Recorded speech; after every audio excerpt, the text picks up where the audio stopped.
Welcome back to your Daily Dose. My name is Robert here with my pal Mark, and we've had a great series talking about his website, number one, which is called Drawn to Cards. Also, his podcast. I'll get the link for that. What's the name of that podcast again? Vintage Card Voyage. Vintage Card Voyage. Wonderful. So, anybody in the nostalgic memorabilia, cards world in particular, please check these out. You'll see the links for them below.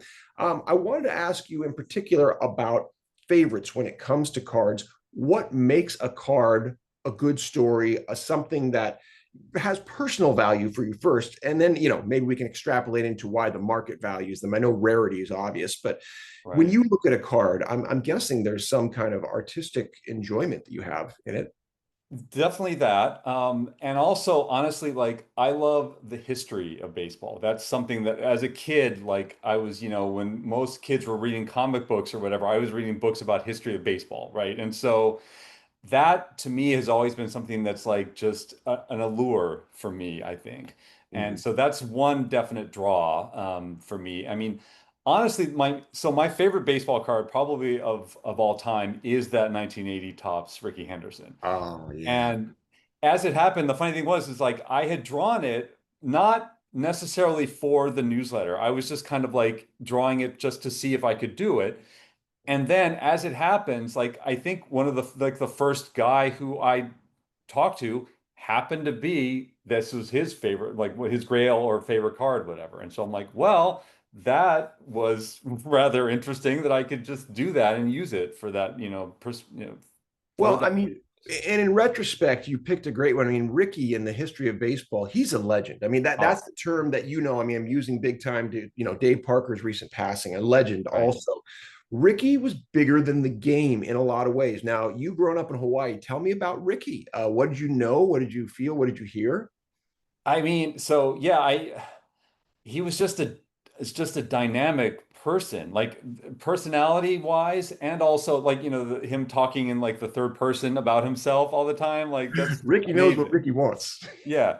And like just yeah, I just remember like in what was it, I think 82 was the year he broke the record in 130, steals. It was just like whenever he got on base, he was just going. Like it was always just there was always something was happening with him. Like you can't take your eyes off him because you always know that something is going to occur. Yeah, and I think you mentioned those types of things. These people who are game changers, who are just you can't account for them. They do things that no matter how much preparation is that and the other, they're an X factor, Yep. and they are fascinating to us. And something my dad and I always talk about in our and the Boys of Summer films, Hmm. our favorites, because Ricky and Eckersley are probably our top two. Mm, A's are our team, but sure. we talk about the value of confidence, that when players exude confidence at the level, unreasonable confidence, right? You look at that and they go, they shouldn't be able to, and yet they're beating the best in the world. I mean, have you ever looked at that side of it? Does that? Ricky did not lack for confidence. That is for sure. Yeah, I mean, and the reason I probably knew anything about it was because I watched Sports Center all the time, and he was always on Sports Center, like because he every day he did do something amazing.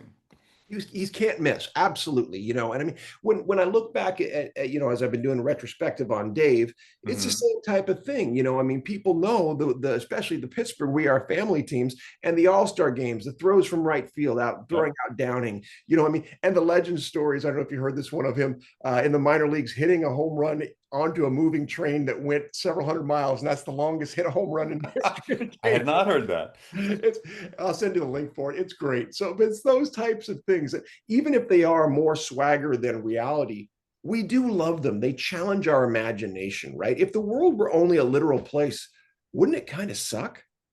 Yeah, yeah. I mean, and that's the thing I love about baseball, the stories. Like, I don't know if you're familiar with, I'm blanking on this, Ron Luciano, the umpire who wrote a few books back in the 70s, late 70s, early 80s, I think. First one was, I think it was, one of them was The Empire Strikes Back.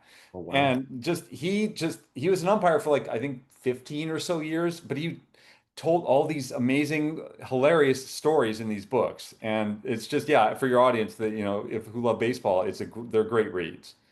Yeah, I will definitely. I'll put that up on the screen here, real people, for everybody to take a look at, and certainly note for people to take a look at. There it is, Ron Yeah. Luciano, The Empire Strikes Back, playing off of the Star Wars, Yes, exactly. trilogy, which that you again, steal like an artist. That's a great yes and.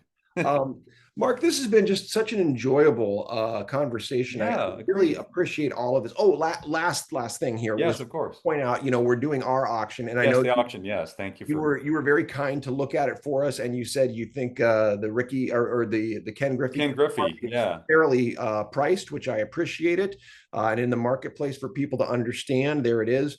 Hey, this is a legit card. We have Marc validating that as Oh well. yeah. I really do appreciate that in terms of value. So everybody watching this, if this is a something that you want for your collection, please do take a look and know that it's in good condition. I can confirm that, a mint as it were, well taken care of. It hasn't been to Hawaii. I can also say Probably not. that. Is there anything? There's Rickey, by the way. He shows up. Yes, of course. There you Yeah. see that. Was there anything else that popped to you on our site, just about? I mean, being interesting. The Muhammad Ali ring bell. I had not been realized that he had signed bells. That's awesome.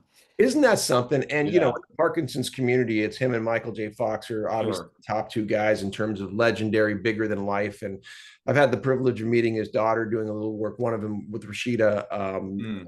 and hopefully going to be doing some more work with his research center down in Phoenix. But yeah, I mean, this is something else. It really is, because when you talk about unreasonable confidence and things that make you believe in something bigger, I mean, isn't Muhammad Ali that guy? He's the number one guy, I would think, as far as like, exuding so much confidence, but backing it up, right? Yeah. Yeah, that's right. You could be a mouth and get your mouth knocked out, and that's no good. He had both. Yeah, Well, that's awesome. Again, Marc, thanks for taking a look. Thanks for your thoughts. of course. We will have your links here in every one of these episodes, and feel free to come back anytime if you want to talk more baseball, more shop as you're developing. It sounds like you're early in your journey. We're all about it, man. I'd love to hear more of what you got That going. would be excellent. Thank you so much, Robert. I really appreciate it. You're welcome. We'll see you on the next dose, everybody.